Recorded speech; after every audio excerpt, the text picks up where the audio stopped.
so it's been quite a while since I did my last on the block POV, but we are bringing it back today. If you don't already know the deal with this series, if you want to call it a series, because this is only the second episode, basically with the on the block POVs, I stick to one certain block in the city and try to take as many street photos as I can, restricting myself to that one specific area.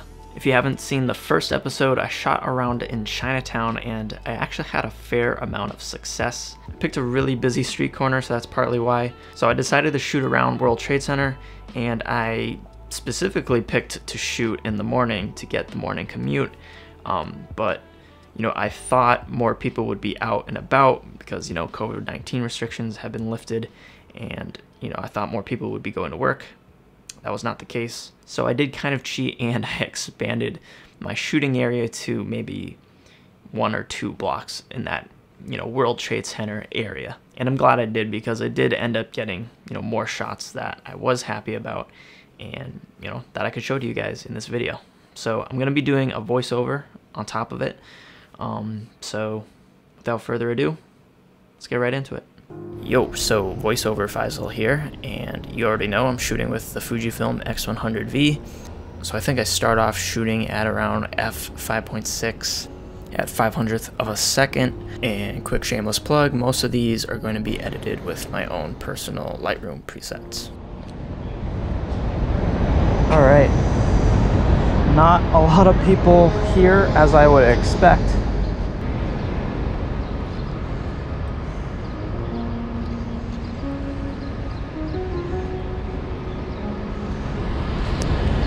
Sort of like all the shapes right here. Like I said, I was really enjoying how there was a ton of shapes in this little corner here, and the way the light was hitting these pillars and casting these shadows. So I kind of stick around here for a bit.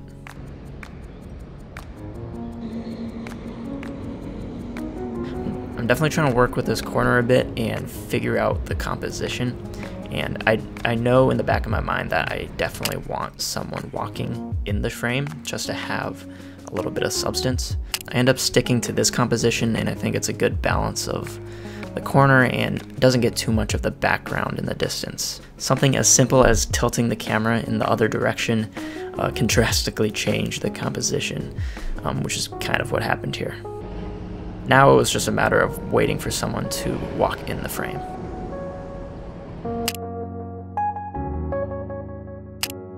So I like this shot the most, even though I did sort of get a bit of the background, which I didn't want, but I just really like the red that punches out from that little bag that he's holding, and the fact that it says dot, and your eye just goes straight to it, which I really like.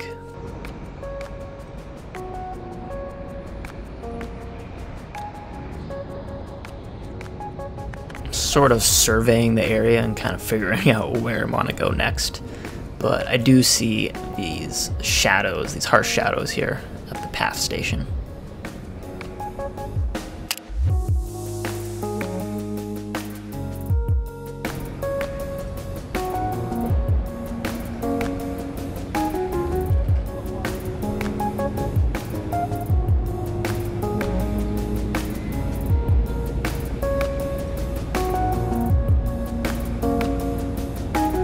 So these butterflies to the right of me, they were definitely grabbing my attention, and I was trying to figure out how to photograph it. In the corner of my eye, I noticed this little girl and her dad. She was on a little scooter, so I tried to frame a shot.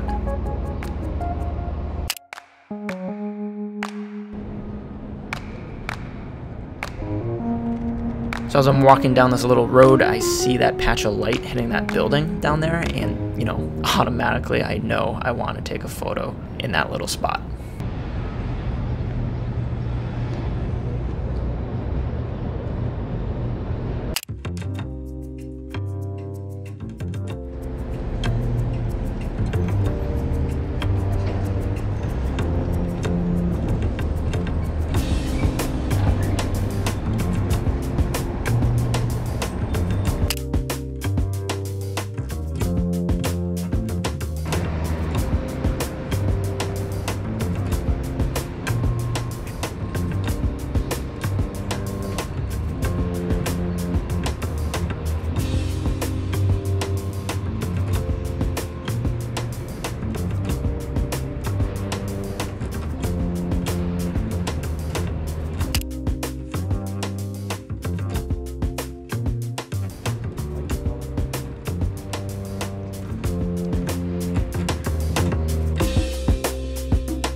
shot was definitely one of my favorites from this little session. I just love the red strip going across the frame and, you know, the multiple layers that are created from the reflection. There's like about 5 different layers in this image because I'm looking through the 2 windows, getting the reflection of one of them, and seeing through the windows to the other street all at the same time. And, you know, yet with all of that, your eyes are still focused on this lady in the white coat, which also jumps out because of those red lines.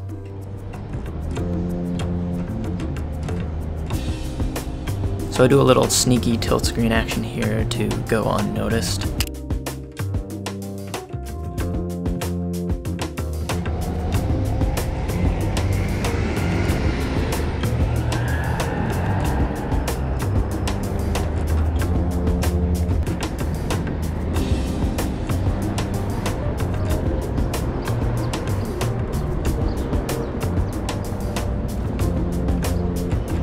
So I spent quite a bit of time trying to frame this shot up. I'm not really sure what it was that first drew me to this scene, but it might have been the red and the green that kind of first got my attention, and then also this pigeon that was just chilling in the street, unbothered by the New York traffic. So I kind of tried to frame it up in a weird, kind of wonky way that kind of goes against all rules of composition, but you know, I still felt like there was some kind of balance to it because I also get this person walking by in the distance, and I have their legs in the frame in the top right corner, and then the pigeon in the bottom left. Just a weird picture, but I don't know, kind of liked it.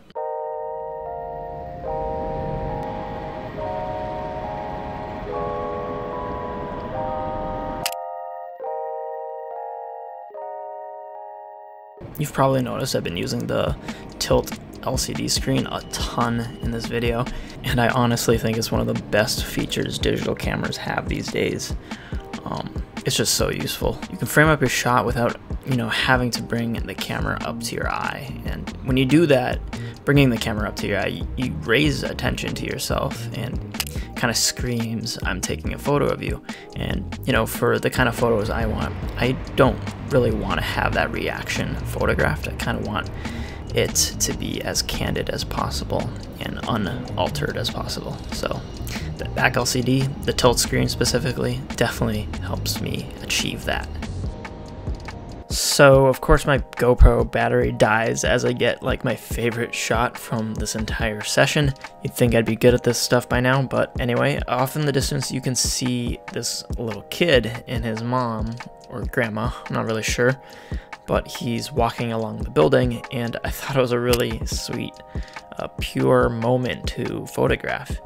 Images like these, they make me wish I could go back and give them these photos because I feel like they would really enjoy having them.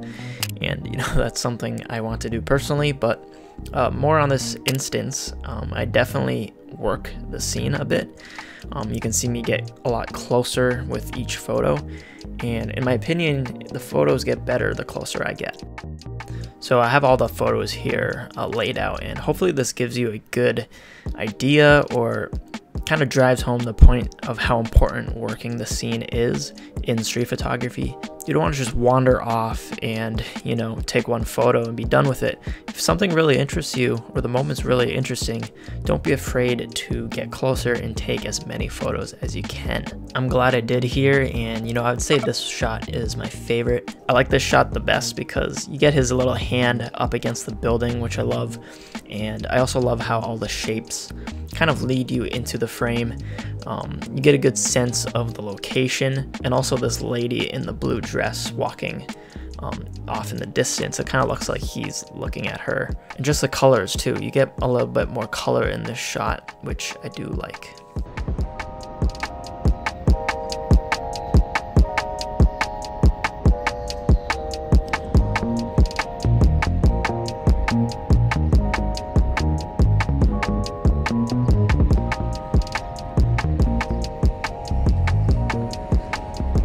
This little puddle grabs my attention because you see the pass station kind of reflecting off of it. Not too happy about this shot. I do kind of like how she's walking over the puddle, but I kind of wait a bit to see if I can get a silhouette of someone inside the puddle.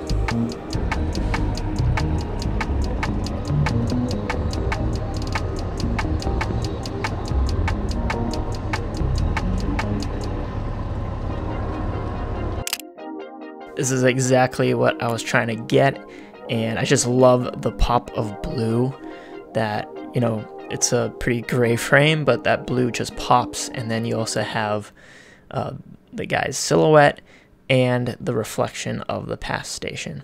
I flipped it upside down. I know a lot of people hate that, but I really don't care. And yeah, you also get my shadow in this shot as well. Gonna wrap up the POV with a sequence of other shots that I got from this little session. Let me know in the comments which one it was your favorite, and maybe if you have any specific questions to what I was thinking, or maybe there was a shot that you saw in the POV that I missed. Let me know in the comments. I read all the comments, so please leave a message after the tone. No, that's a voicemail. Yeah, leave a comment. Alright guys, I hope you enjoyed that POV, but before I close out today's video, a quick word from today's sponsor, Skillshare. Skillshare is a massive online learning community where you can find thousands of inspiring classes taught by your favorite creatives. If you're trying to get better at a certain skill, maybe it's Premiere Pro or, you know, learning Photoshop, you can discover a class on Skillshare that fits your specific needs. One class I was excited to take was one taught by fellow YouTuber Nathaniel Drew. I'm a big fan of Nathaniel's YouTube content, and being able to watch his Skillshare class was a very unique experience that I felt was a bit more personal and intimate, something you can't really get on YouTube. In his class, Nathaniel goes through all the things creatives who share in an online space have to go through. Things like valuing yourself, overcoming your insecurities, evolving your work as you grow, and much more. You can check out his class for free because the first 1,000 of you to use my own link in the description will get a free trial of Skillshare Premium membership. Skillshare is created specifically for learning, so you'll get an ad-free experience with new premium classes as they launch, all for less than $10 a month on an annual subscription. Thank you to Skillshare for sponsoring this video, but most importantly, you guys for watching today's video. I'll see you all in the next one. Peace.